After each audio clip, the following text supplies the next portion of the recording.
अस्सलाम वालेकुम प्यारे दोस्तों, जुल्फी नॉलेज लैंड वर्ल्ड में खुश आमदीद। गाजी नॉवेल। मुझे कुछ समझ में नहीं आ रहा था कि आशा को क्या जवाब दूं। मैंने तो यूं ही कह दिया, आशा अगर तुम्हें वाकई मुझसे मोहब्बत है तो वो कैसे मुझे सुनवा सकती हो। आशा ने फौरन ही अपना बैग खोला और इसमें से एक दरमियाने साइज का टेप रिकॉर्डर निकाल कर मुझे दिया और कहा, ये टेप रिकॉर्डर भी आपका और कैसेट भी आपकी। अब तो मैं आपकी इजाजत के बगैर कोई कदम नहीं उठाऊंगी। इधर मेरी हैरानी और परेशानी बढ़ती जा रही थी। नामालूम अंदाज में आशा ने मुझसे अपनी सारी उम्मीदें वाबस्ता कर ली थीं और इसे मेरी हकीकत का जरा भर इल्म न था। मैंने आशा को कहा कि वो मुझसे कांटेक्ट करने में एहतियात बरते और अगर कभी इत्तफाकन इसका अपने शौहर के हमरा मेरा आमना सामना हो जाए तो मुझे नजरअंदाज करे। जवाबन आशा ने कहा कि अब वो अपने शौहर या किसी दूसरे के हमरा कभी बाहर न जाएगी, लेकिन मुझे हर रोज फोन करेगी और ये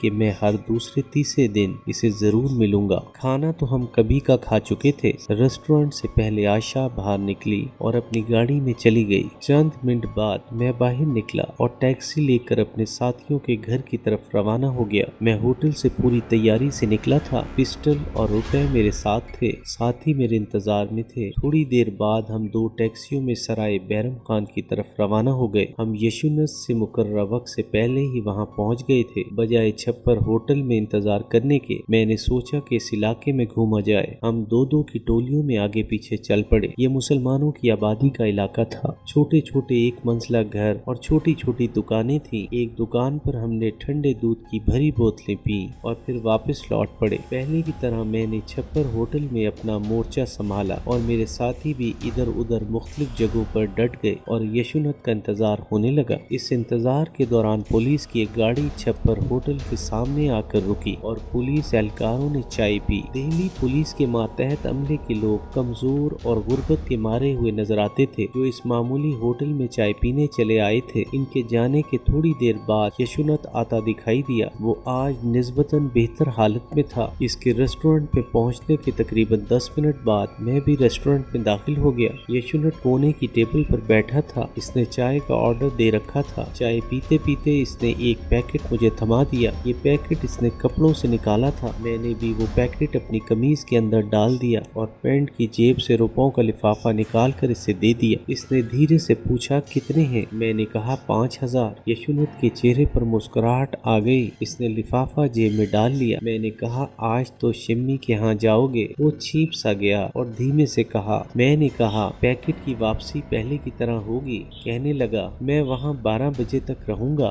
वापसी पर घर के पास अगर वापस मिल जाए तो बहुत बेहतर होगा, क्योंकि मेरे घर वाले पहले ही मेरे देर से घर आने से नाला है और मेरे आने के बाद अगर कोई मुझे मिलने आए तो बहुत बुरा मानते हैं। राजदारी के लहजे में कहने लगा, औलाद जवान हो जाए तो बूढ़े वालदैन को यकसर नजरअंदाज कर देती है और इनके इसी रवैये ने मुझे शिम्मी के यहाँ जाने पर मजबूर कर दिया। आखिर मैं भी तो इंसान हूँ। सारा दिन दफ्तर में काम करते करते थक जाता हूँ। घर आता हूँ तो बच्चे बात नहीं करते। दफ्तर में दफ्तर का काम और घर में कोई बात तक न करे। ऐसा आखिर कब तक चल सकता था? मैंने उठते हुए यशुनत को धमकी दी और कहा कि ये बालाखाने आबाद करने में घर के अफराद का बड़ा दखल है, वरना कोई शख्स अपना रुपया और वक्त इन घुंघरुओं की आवाज में सर्फ ना करता। और ये जानते हुए भी कि इन बालाखाने वालियों की मुस्कुराहट, हंसी और अदाएं सब मसनूई होती हैं और ये सिर्फ रुपया बटोरने के ढंग है। कोई शख्स भी यूं बेवकूफ न बनता। यशुनत के उठने से पहले ही मैं बाहर निकल आया। मेरे साथियों को इल्म था कि मीटिंग मुख्तसर होगी। इन्होंने 2 टैक्सियां पहले ही रोक रखी थीं। हम इनमें सवार होकर साथियों के घर के करीब उतर गए। एपिसोड 28 इख्तिताम पजीर हुई।